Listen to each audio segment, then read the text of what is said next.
વડોદરા શહેરના તરસાલી વિસ્તારમાં વેપારીના કારનો કાચ તોડી રોકડની ચોરી. વડોદરાના તરસાલી વિસ્તારમાં વેપારી પોતાની કાર પાર્ક કરીને ગયા હતા.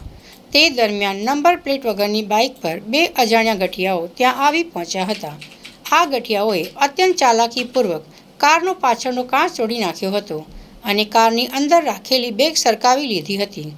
આ બેગમાં ₹9.18 લાખની રોકડ રકમ તેમજ વેપારીના કેટલાક અત્યંત મહત્વના દસ્તાવેજો પણ મૂકેલા હતા.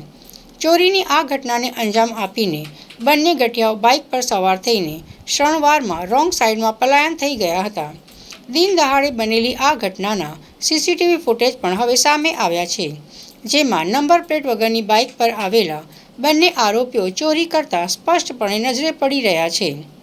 ઘટનાની જાણ થતાં જ કપુરાઈ પોલીસ સ્ટેશનનો કાફલો સ્થળ પર દોડી આવ્યો હતો.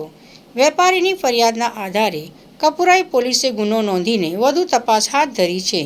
હાલમાં પોલીસ દ્વારા સીસીટીવી ફૂટેજના આધારે નંબર પ્લેટ વગરની બાઇક પર આવેલા આ શાતિર ગઠિયાઓનું સુરાગ મેળવી તેમની શોધખોળ તેજ કરવામાં આવી છે.